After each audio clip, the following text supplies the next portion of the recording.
After week 1, you might be unsure if your team's going to win in week 2, but don't worry because I've got you covered here. How's it going, everybody? I'm Jason of Jason's Realm here. Today I'm here bringing you guys, me and my team of analysts, our predictions for week 2 of the 2023 NFL season. Let's dive right into this. Before we do, I want to hear from you guys. Let me know in the comments below who's winning in week 2. I want to hear what you guys have to say, and I'll get back to all of you who leave a comment. Up first, we have the Minnesota Vikings at the Philadelphia Eagles. Now, before I dive into the actual prediction here, we do have a new member on the team. I would like to formally introduce NFL Delivery. He's not here on the stream or on the video, but he'll be linked down below in the description. He is going to be on the backside as well, possibly joining some streams as well on the weekends. So yeah. Anyway, let's go ahead here. Vikings Eagles. This game is fairly straightforward. The Vikings completely collapsed, and all of us got the Eagles. All 5 of us, no doubt. Up next, we have the Green Bay Packers going up against the Atlanta Falcons. The Falcons, on paper, before the season, would have easily taken this game, but there was a lot of concern after last week when they were very slow to get started against the Panthers. The Packers, on the other hand, coming out guns a-blazing with Jordan Love, and for that reason, me, HD, and NFL Delivery, we're all taking the Green Bay Packers. Meanwhile, PDF, David, they're lone wolfing together over on the Falcons. Good luck to them. Up next, we have the Las Vegas Raiders visiting the Buffalo Bills. The Buffalo Bills trying to rebound after an embarrassing Monday Night Football loss to the New York Jets. The Raiders coming off a 1-point victory, barely escaping. And that being said, we've all got Buffalo across the board except PDF. The PDF, good luck to you, buddy. But, yeah. Up next, we have the Baltimore Ravens visiting the Cincinnati Bengals. In this game, me and PDF, or actually, no, I'm lone wolfing the Bengals here. Everybody else got the Ravens. I mean, I just am unsure on the Ravens purely because the Ravens have suffered a lot of injury. I think the offensive line is going to be a problem, potentially, for Cincinnati. But I think Cincinnati is going to come in upset into this game. Baltimore's going to be losing pieces. So it's going to be an interesting one nonetheless. But I do have the Bengals. Let's just get this one out of the way. Seahawks-Lions. The Seahawks lost to the Rams last week. We all got the Lions who beat the Chiefs last week. Simple as that. Up next, we have another interesting one. The Indianapolis Colts visiting the Houston Texans. A battle of 2 rookie quarterbacks. And this is going to be an interesting one, as CJ Stroud is definitely the most NFL-ready quarterback, but he is in a worse situation than Anthony Richardson. Anthony Richardson in a better situation. Still has some development to go, though, before he is fully a dangerous threat. That being said, we've all got the Colts, except for PDF, taking the Texans. Now, before we go any further, I did think I should probably dive in here, let you guys know how we did last week. I ended up at 10-6, tied with David. NFL Delivery, we're marking him as 8-8 because, well, he didn't have picks last week, so I figured the fair thing to do is 50%.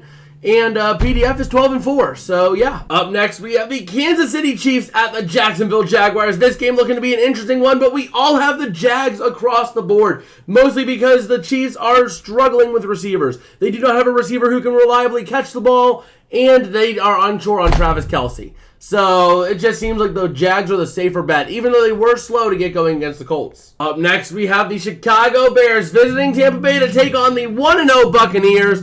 And the way it stands right now, it looks to be interesting. But me and PDF taking the Bears, everybody else taking the Bucs on this one. I just know Baker Mayfield way too well. Baker Mayfield is the type of quarterback, he'll do really well one week, and then he'll crash the next. This is going to be where the complete downfall of Baker Mayfield is, and the Bucs are going to get blown out. Up next, we have the Los Angeles Chargers visiting the old and decrepit Tennessee Titans. This game fairly straightforward. We all have the Chargers across the board. Chargers, way better team. The Titans absolutely struggling, especially with Tannehill having 3 interceptions last week. Ugh, that's bad. Up next, we have the New York Giants visiting the Arizona Cardinals. The New York Giants coming off of the worst loss in a Week 1 opener. Really bad. Really bad. 40-0. And it's just going to be more of the same. The Cardinals played way too well last week against the Commanders for me to really think that they are going to keep the tank alive. And PDF agrees. We both have the Cardinals. Meanwhile, David HD and NFL Delivery all taking the Giants. Up next, we have a very easy game to predict here. The San Francisco 49ers at the Los Angeles Rams. Is this even going to be a game? I think it is, but all of us have the Niners across the board, although I do have this caveat. I think the Rams will make it a lot closer than people think. People are saying, oh, the Niners are going to blow out the Rams. I don't know about that. I think it's going to be a one-score game by the end of the game.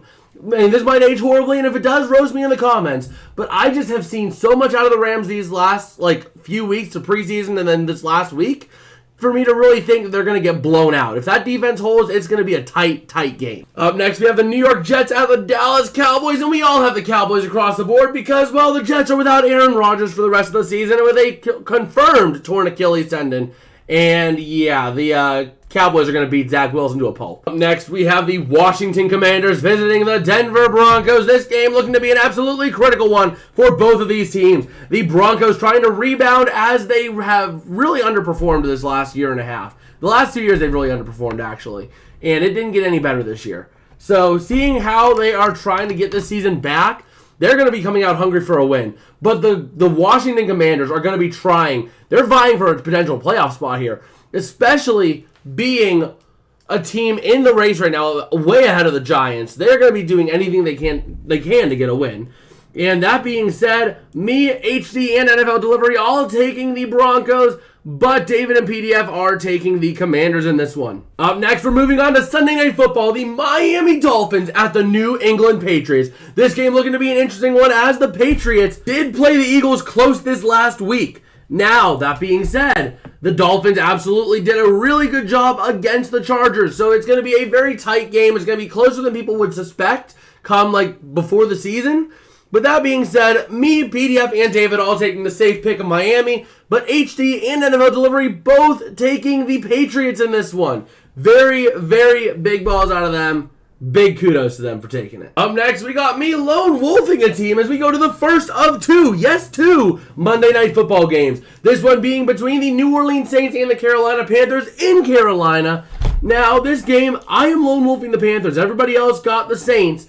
I'm just not sold on the Saints. The Saints really looked bad. I mean, yes, their defense played well, getting 3 interceptions on Tannehill, but at the same time, that offense was lethargic. Completely lethargic, a complete snooze fest. This game is in Carolina. Bryce Young having his first game under his belt. I think he gets his first win here this week, and I don't see why they couldn't do it. I mean, I think they're going to be more of an energetic team this week than the Saints, so it should be fairly straightforward for the Panthers. And last but not least, we have a game that is an absolute easy prediction. The Cleveland Browns at the Pittsburgh Steelers. I know Pittsburgh does not lose often at home against the Browns, but you have Matt Canada ruining the offense again, saying, okay, boys, it's 3rd and 23. They're never going to see this coming. 5-yard check down.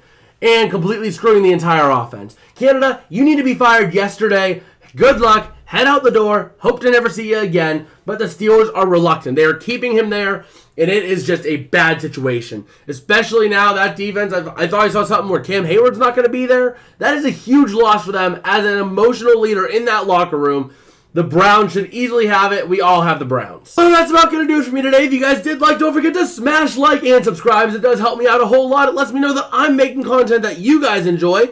Also, make sure if you haven't already, check out our Week 2 Power Rankings over here, if you haven't already, to see where we are thinking on each NFL team heading into Week 2. And I guess with that, I will see you guys later. Peace out and have a good one.